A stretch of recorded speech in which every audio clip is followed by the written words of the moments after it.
Assalamualaikum warahmatullahi wabarakatuh. Perkenalkan, nama saya Muhammad Hardi Azhari Ali Husain. Maaf kalau disitunya tulisnya M Hardi. Saya dari kelas 11 IPS 2, mata pelajaran sejarah wajib.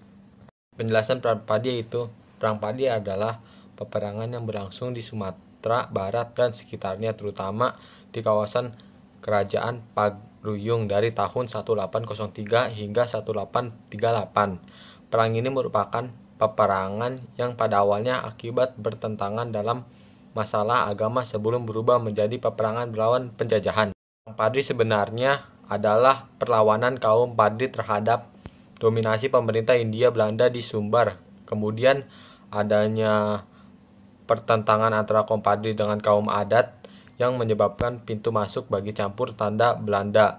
Dan perang ini dibagi menjadi 3 fase.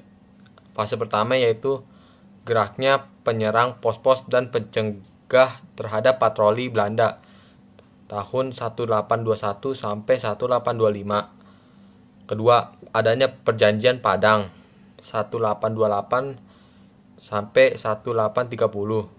Tiga, strategi Belanda winning the heart and pelaksanaan panjang dalam Perang Padi tahun 1830 sampai 1837 atau 1838. Latar belakang Perang Padi. Perang Padi dilatar belakangi oleh kepulangan 3 orang haji dari Mekah sekitar tahun 1803, yaitu Haji Miskin, Haji Sumanik, dan Haji Piobang yang ingin memperbaiki syariat Islam yang belum sempurna dijalankan oleh masyarakat Minangkabau. Mengetahui hal tersebut, Tuan Nan Receh sangat tertarik lalu ikut mendukung keinginan ketiga orang haji tersebut bersama dengan ulama lain di Minangkabau yang tergabung dalam Harimau Nan. Strategi-strategi yang digunakan kaum adat dan Belanda. Strategi kaum adat Kerajaan Pagaruyung meminta bantuan Belanda. Kaum adat mulai kewalahan menghadapi kaum Padri.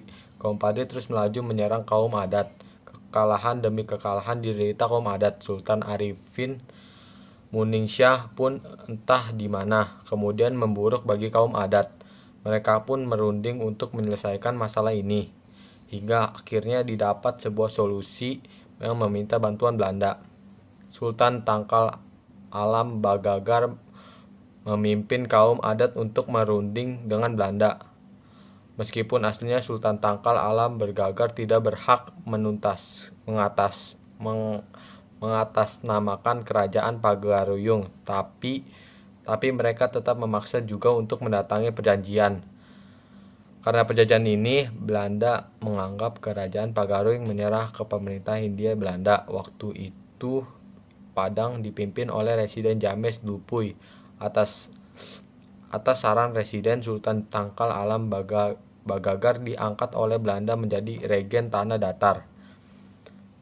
Kesempatan aliansi ini terlalu sayang untuk dilewatkan karena Belanda juga sangat tertarik pada Minangkabau karena cocok ditanam kopi. Kopi merupakan salah satu komoditas perdagangan penting bagi Belanda di Eropa. Ya, yang saya sampaikan presentasi, misalnya ada kata-kata yang tidak pantas atau kata-kata yang tidak enak, mohon dimaafkan. Sekian dari saya. Assalamualaikum.